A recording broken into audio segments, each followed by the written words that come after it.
Boa noite a todos.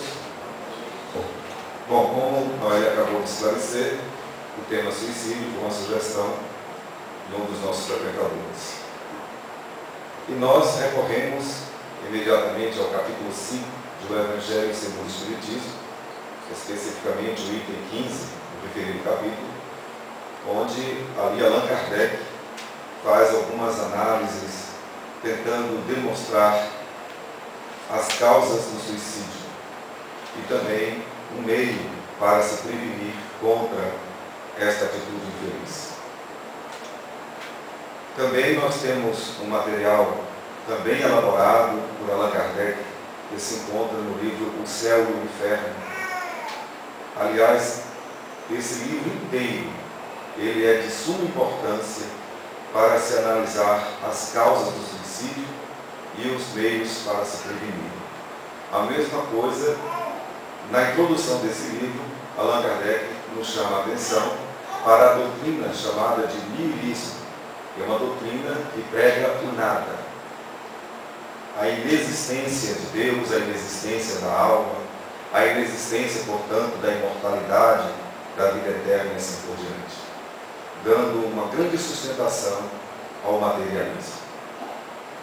De certo modo, o que faz qualquer ser humano, na nossa faixa de evolução, pensar em tirar a sua própria vida, é o descontentamento. A pessoa não está contente com a vida que leva, está infeliz.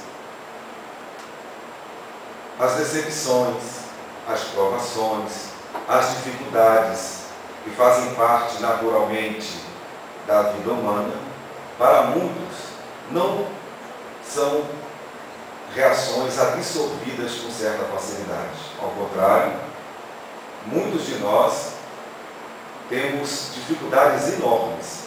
Segundo o próprio Kardec, a dificuldade para lidar com as adversidades da vida leva-nos muitas vezes a pensar no suicídio, como também nos deixa com a consciência alterada em estado de loucura.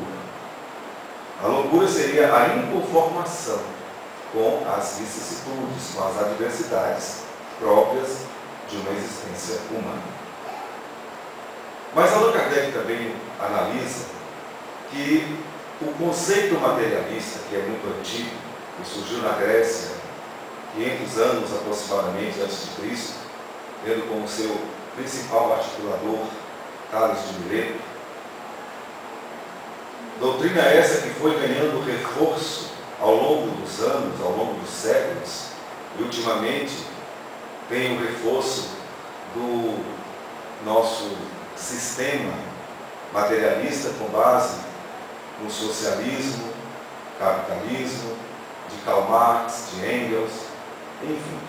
Há uma introdução que vem antes de Jesus da ideia materialista, que se reforça século após século e ainda está encontrando ressonância nos dias atuais entre os pensadores que mais influenciam a própria sociedade. Então, nós estamos vivendo num mundo onde o materialismo, ou o niilismo, que é a negação da vida após a morte, a negação da alma, a negação do próprio Deus, prevalecem em relação a tudo mais que possamos cogitar como sendo importante para a existência. Diante disso, um dos papéis mais importantes a ser desempenhado pelo Espiritismo é justamente combater as ideias nihilistas, as ideias materialistas.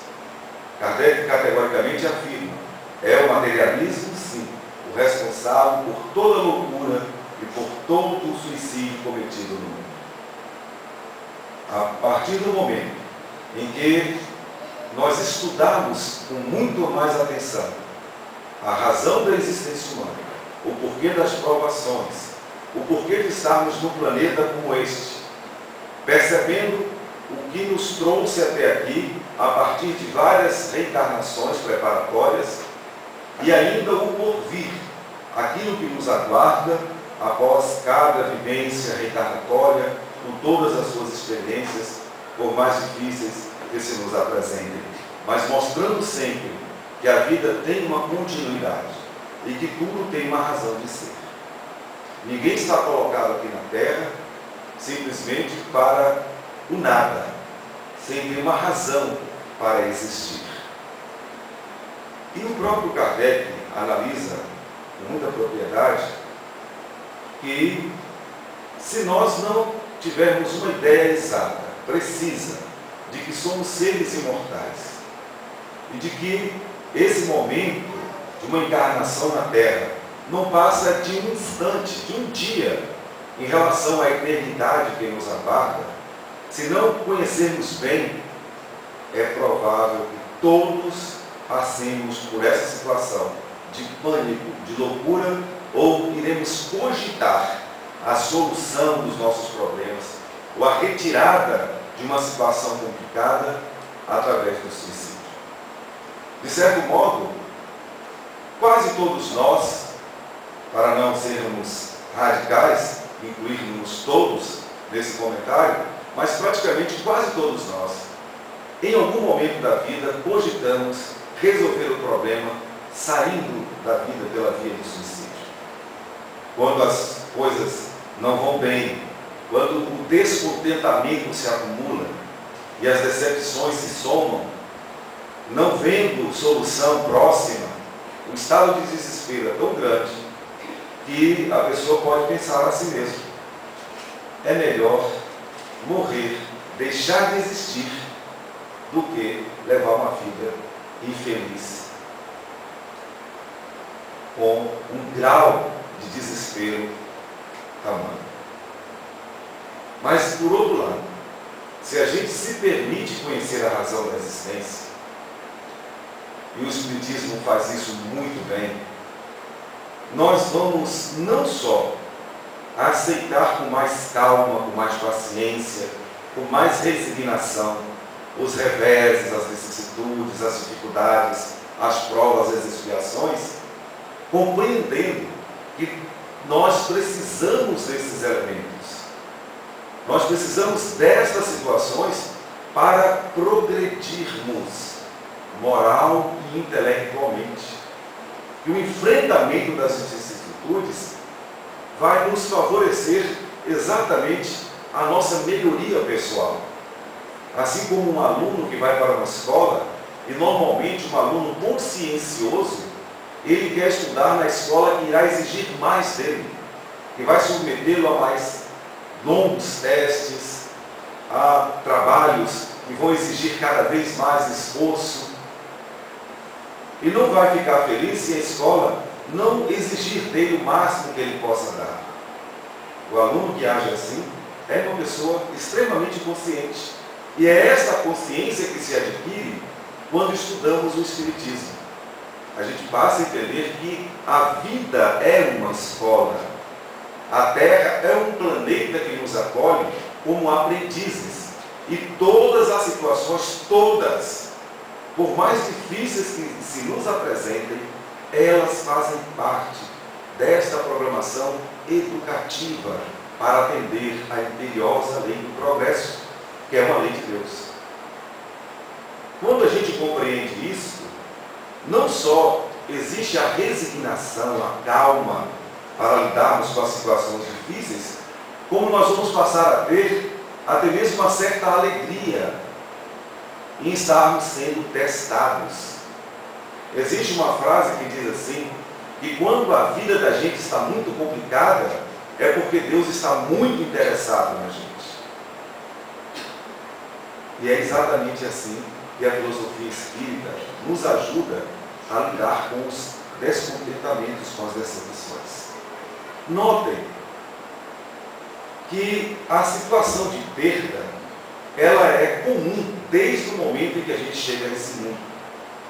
Como se fosse talvez a primeira e grandiosa lição de todas.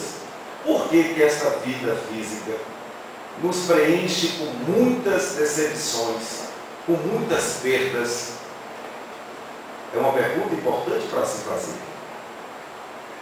As perdas constantes estão querendo nos revelar que a vida é muito mais grandiosa do que o que nós percebemos na atual existência. Existem valores muito mais importantes que deveríamos conquistá-los, porque eles sim é que vão nos dar paz de espírito, a verdadeira felicidade.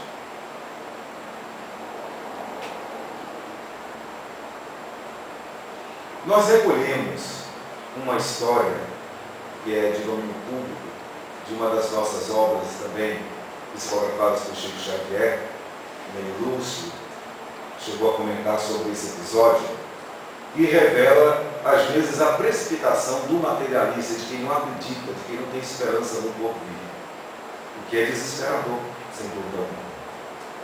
Trata-se de um dono de uma fábrica de confecções, e ele estava entrando em falência.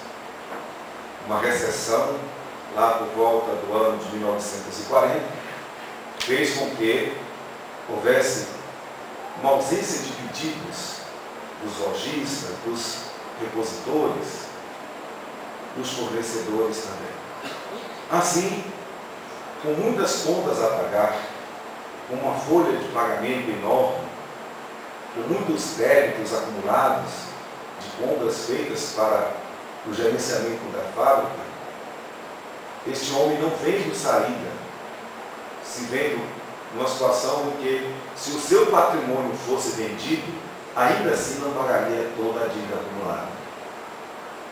Com um desespero tamanho, ele adentrou o seu escritório, pegou uma arma e se matou, achando que assim estaria solucionando o problema. No dia seguinte, a fábrica recebeu um pedido enorme. Havia estourado a Segunda Guerra Mundial e o exército brasileiro estava requisitando um número enorme de fardamento para colocar à disposição dos soldados que iam formar aquela frente na Segunda Guerra Mundial. Um pedido tão grandioso que era suficiente para pagar as dívidas e ainda sobrar uma quantia razoável para que os negócios pudessem prosseguir tranquilamente.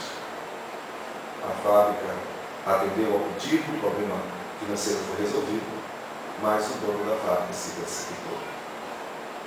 Allan Kardec, no livro O Céu e o Inferno, ele tem uma mensagem na introdução chamada O Porvir e o Nada, lembrando-nos de como é importante a gente entender verdadeiramente a continuidade da vida, para percebermos que vale a pena enfrentarmos as dificuldades com muita coragem moral, com a certeza de que quanto maior a dificuldade vencida, maior será o ganho espiritual. E nós seremos tanto mais felizes quando deixarmos este mundo, como dissemos, que é uma passagem muito curta em relação à eternidade, e sabendo disso, nós tenderemos a enfrentar, até mesmo com alegria, os testes que estão sendo colocados à nossa frente.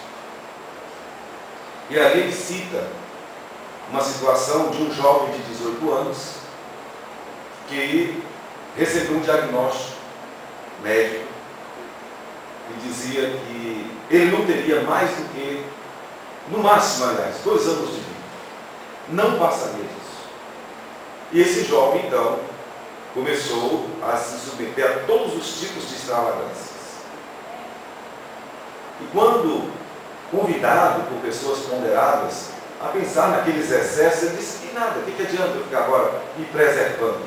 Se eu vou viver apenas 2 anos no máximo, vou fazer tudo o que me der vontade.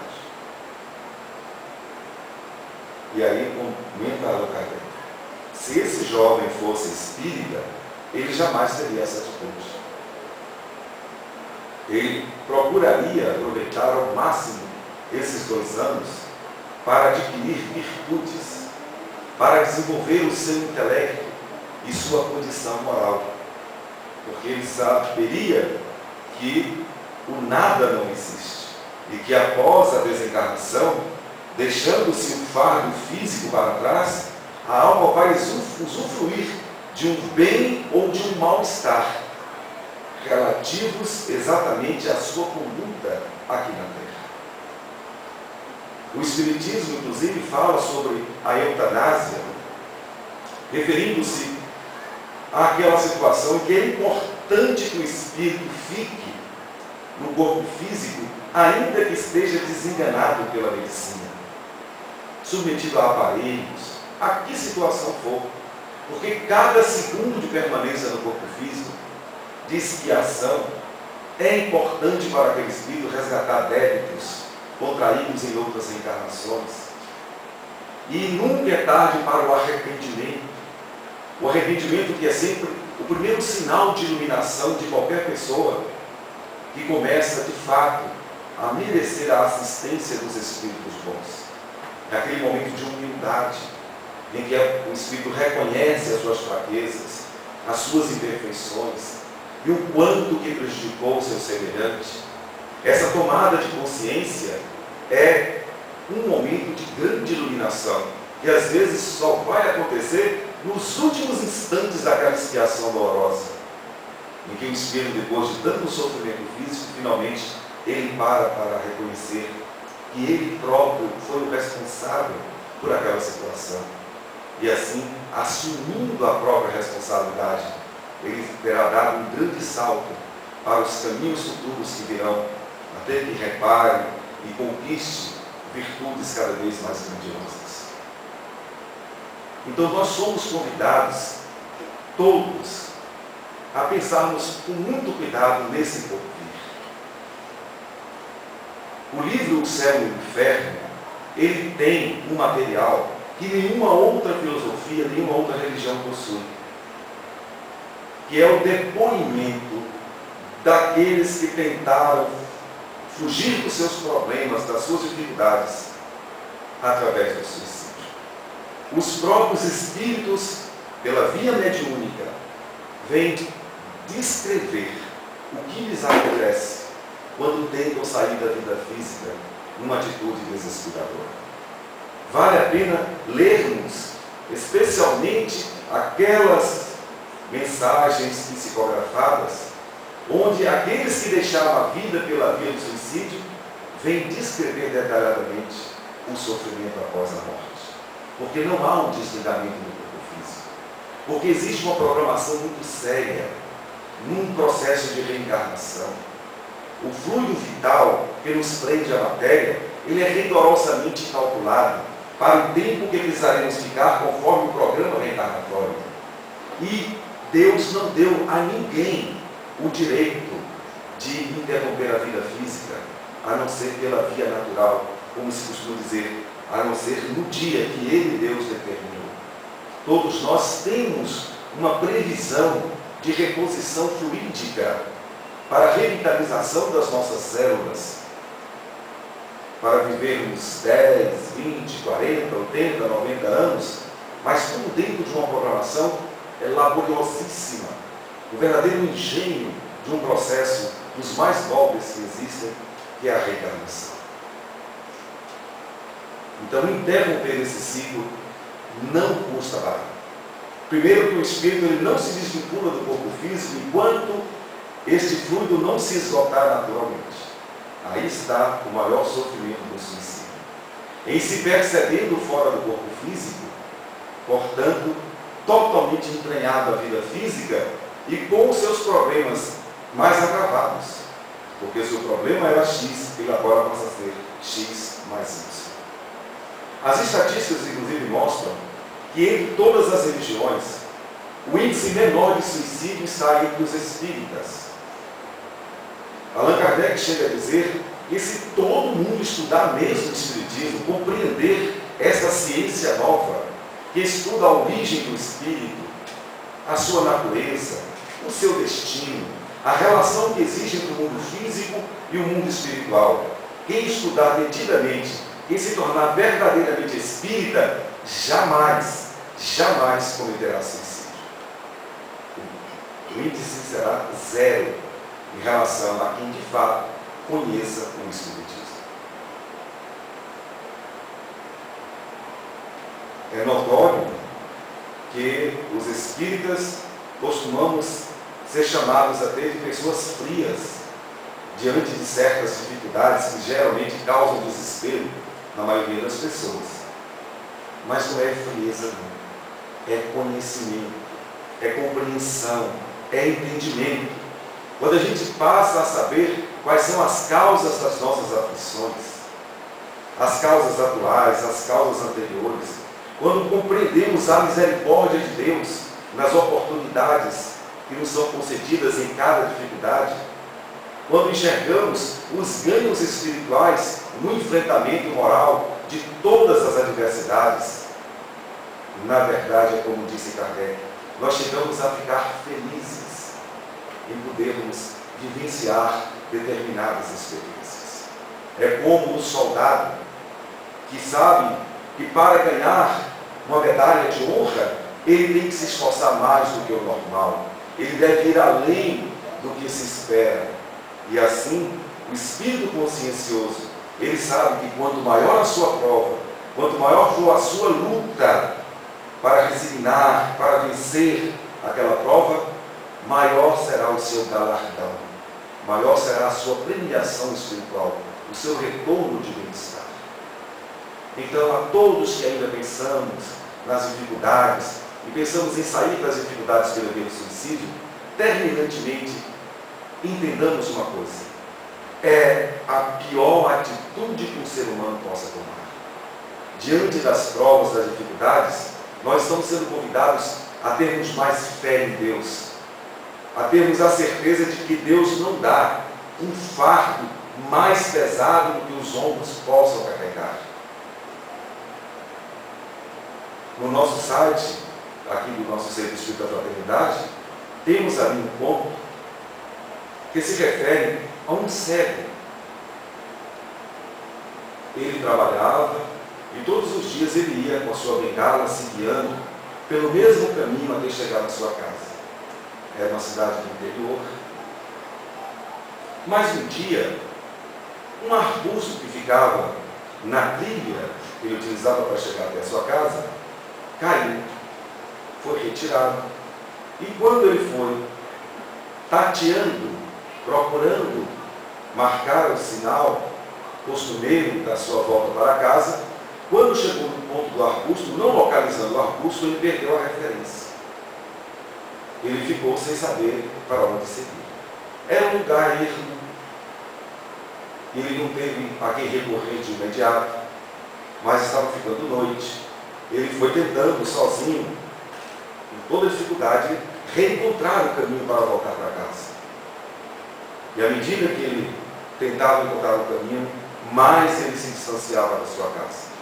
E se distanciou tanto, já estava tarde, que ele acabou chegando a um local que ele reconheceu. Era uma ponte, onde havia um rio de águas caudalosas. E ele percebeu que era a ponte que dividia a sua cidade com a cidade vizinha. E percebeu que estava muito longe. Começou a tatear o corrimão da ponte, tentando ver de que forma ele poderia retomar o caminho de volta para sua casa, que já estava muito distante, até que uma mulher, percebendo a sua dificuldade, disse: "Ei, moço, o que está acontecendo?" Ele: "Graças a Deus. Olha, eu sou cego, eu estou perdido.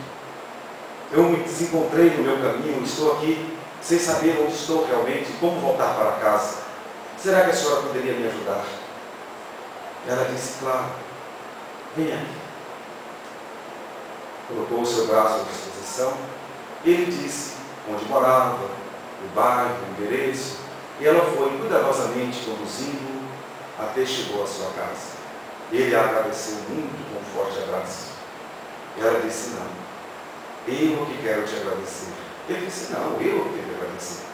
A senhora salvou a minha vida." E ela disse: "Não, você salvou a minha vida. Eu fui traída pelo meu esposo há uma semana. Eu não estou suportando essa situação.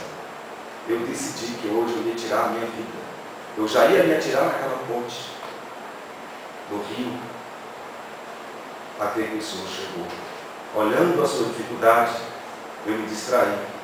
E agora, nesse trajeto de de conduzir até a sua casa, eu já desisti da ideia. Eu vou enfrentar a vida, assim como o Senhor está enfrentando com sua dificuldade. O Espiritismo também nos estimula a fazermos isso.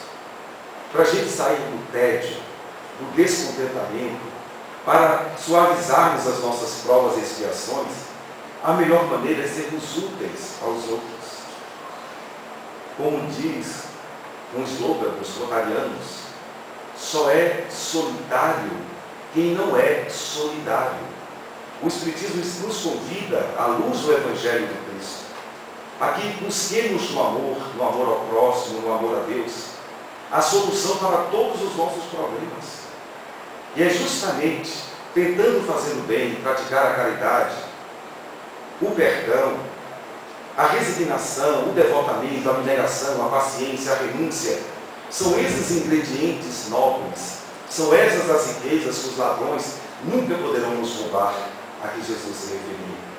E assim, levando uma vida digna, com trabalho, especialmente com a atenção voltada, com os olhos cheios de generosidade para suprir as dificuldades alheias, tentando oferecer um braço amigo, uma palavra de consolação, tentando servir de algum modo, ser útil a si, aos seus, alhures, em todo lugar.